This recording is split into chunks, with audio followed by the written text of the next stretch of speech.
Guys, welcome to the new and improved Zerg campaign. I am your host, Jax. But before we get on to that, since I already showed you my my very awesome camera setup, I, for the first time ever, seem to have literally a borderline perfect camera angle. I am as shocked as you are. Anyway, so let's get started.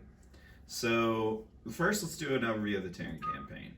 So tutorial boot camp, that's just introducing your character. You're what is called the magistrate. You're not even given a name in this game, at least for the Terran guys.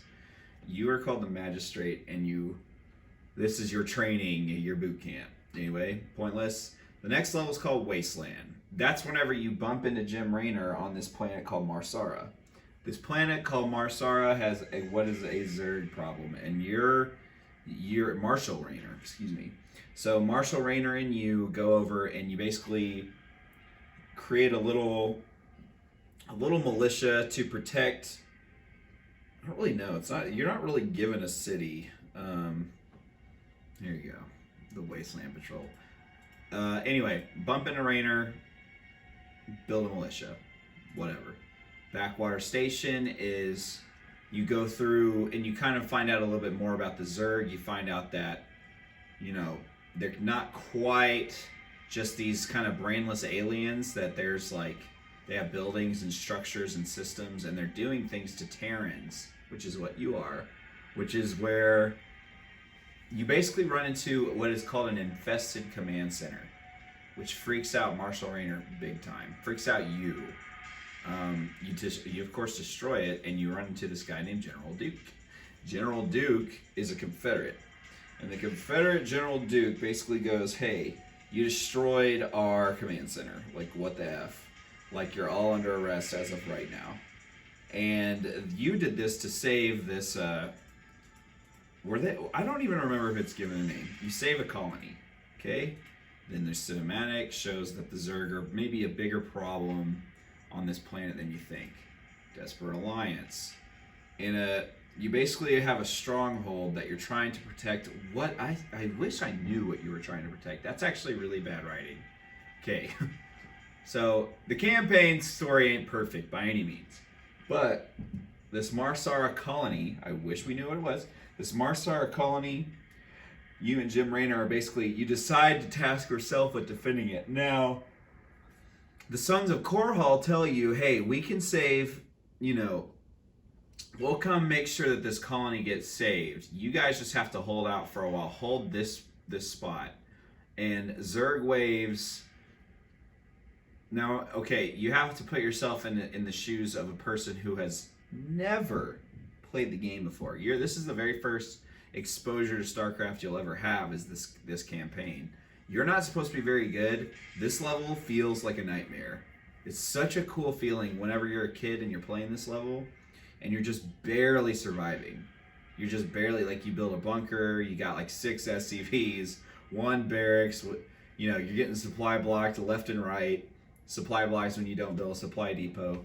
And the final wave of Zerg just borderline crushes you. I still remember the feeling as a kid of total dread of that last wave because I couldn't survive it. And you got Marines posted in a terrible spot on the high ground where Mutalisks could just rip them to shreds.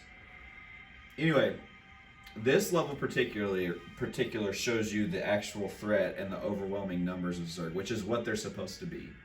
They just brutally overwhelm you with numbers, and you're holding out, and you just barely survive as the Sons of Korhal come in and rescue you right in the nick of time. So now you're one of these guys. They're branded as a terrorist organization. This is just to find out. This level is you go into a Confederate command center, and you've got this little squad, like an elite squad, and you go through and you find out. At this moment, you are led to believe that the Zerg are a Confederate biological weapon. This is what the Jacob installation kind of leads you to believe. Oh, and by the way, General Mix is now kind of calling the shots here. You're still the unnamed magistrate. Jim Raynor is with you as kind of the hero of the Terran story, and General Minsk is he's got a vision, and he really wants to find out either what the Zerg are made of or how the Confederates control the Zerg. Well, you get the schematics for what is called a psi emitter at the very end of the Jacobs installation. Revolution is General Mix introduces you to his second in command, a ghost by the name of Lieutenant Kerrigan. Kerrigan and Jim Raynor are tasked with basically freeing this group. I don't remember the group's name, but freeing this group from a Confederate, from the Confederates' thumb. So remember, the Confederates at this point have been very much painted as the bad guys of the Terran story. They are possibly the creators of the Zerg. They have, or at the very least, have a way of controlling the Zerg. They're allowing colonies to fall on this planet called Marsara. Oh, and in between you getting rescued, you and Raynor getting rescued from Marsara, a Protoss fleet comes over and literally glasses Marsara. All life is vanquished. It's a kind of a cool looking cinematic. Anyway, going back to Revolution. Revolution, you basically free these Terrans from the grip of the Confederates, and the whole point of this mission, it doesn't add just a ton of the story, but it's basically like your cause. People are rallying behind the cause of the Sons of Korhal. Okay. Then you get this cinematic, probably the lamest cinematic in the game, the downing of NORAD 2. NORAD 2 is General Duke, the Confederate douchebag. General Duke's very own battlecruiser. It gets downed by orbiting Zerg on this new planet. I forgot what it's called. It'll come back to me.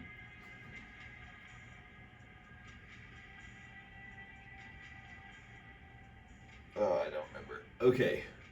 The planets and like the position stuff, other than like the Zerg homeworld and the Protoss homeworld, I don't really remember the Terran worlds for some reason. But anyway, NORAD 2. General Mix wants you to go in and save General Duke. He wants a Confederate general to join his team. So you end up doing it. You end up going in, and Duke, being surrounded by Zerg with very, very little defense, is going to die. Like it's a guaranteed. His death is basically guaranteed. You end up rescuing him just in the nick of time, and he joins your cause. So it's now Minsk. You're the Sons of Korhal. You've got the backing of these guys who you got from the Revolution, which is basically the game's way of saying this is how you can make so many Marines. This is how you can make so many siege tanks. This is you're not just a little tiny group. Like you've got a much bigger army behind you. That's what Revolution really is. NORAD 2. Now you've got a general and his army. The trump card is basically your first test of psi emitters. You're still the magistrate. You're basically guiding Kerrigan into, like, you want to see what a psi emitter will actually do.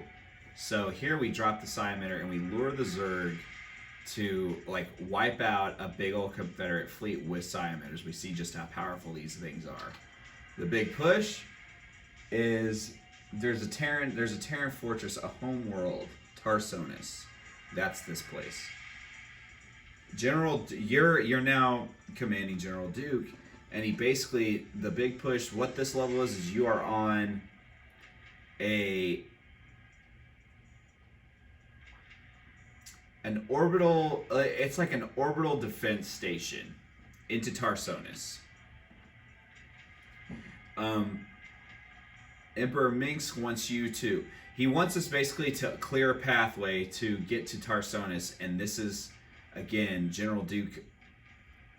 He either used to be the guy in charge of it, or he he knows the layout of how to break through this. This is the Terran homeworld, Tarsonis.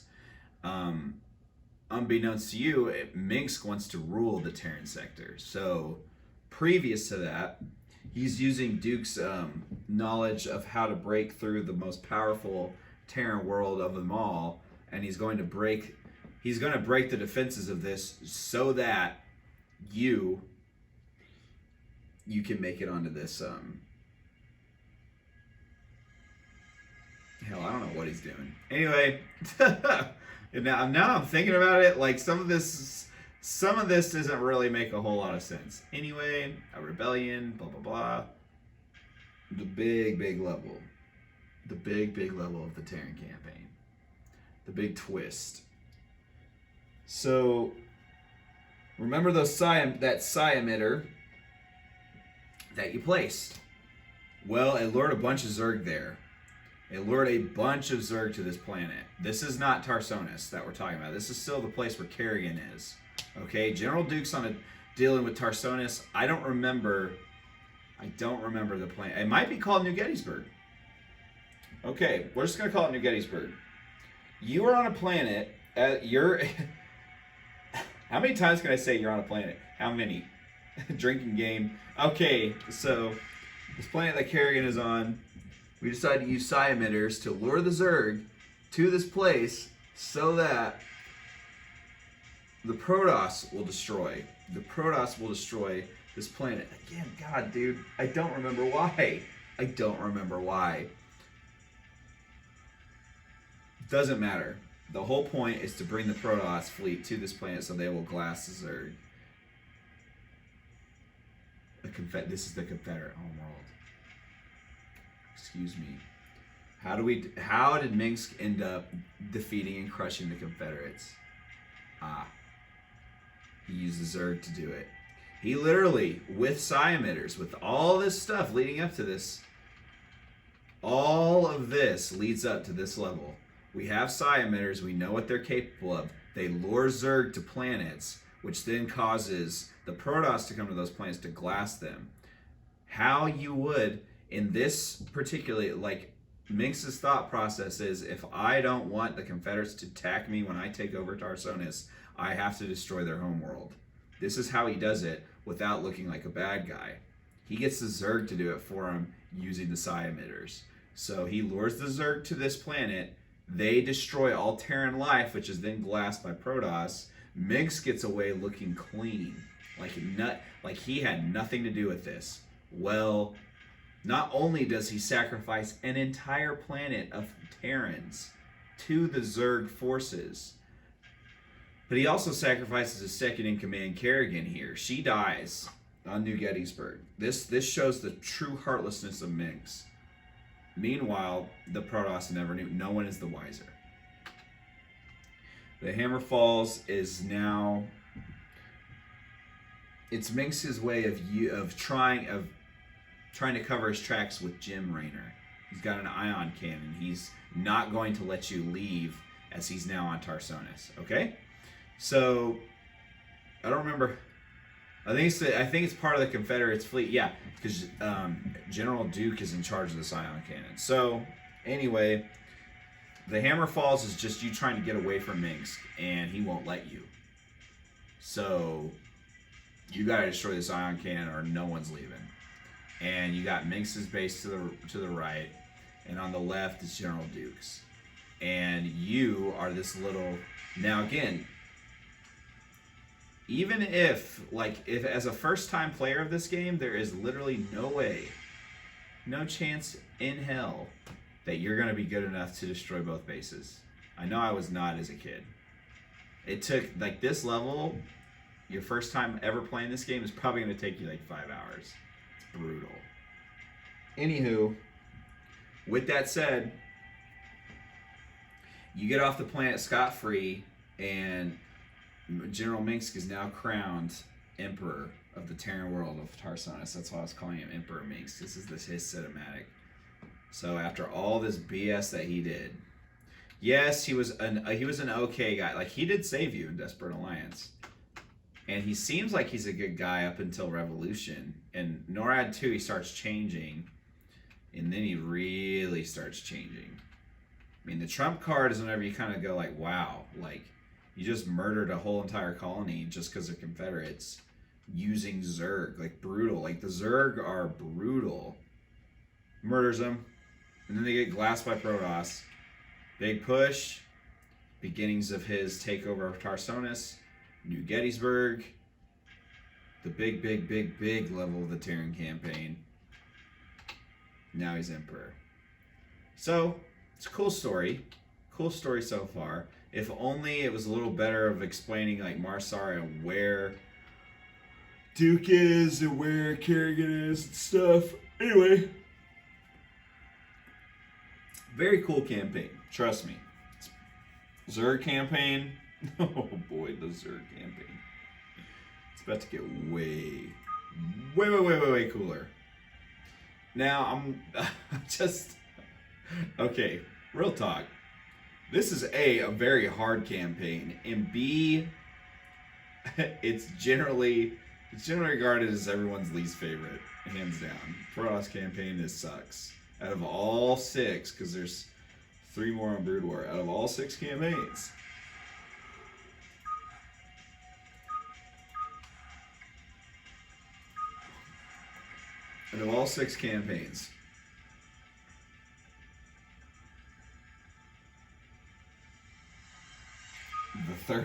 the Protoss one sucks. It sucks. Not because it's boring, it's just so hard. It's so much harder than all the other 6 campaigns for some reason. All the other 5. The Zerg feels just right. The Terran is really just fun. Like, you can kind of do what anyway, I'll get into it on the next video, but we're gonna officially be my buds. Anyway, peace out.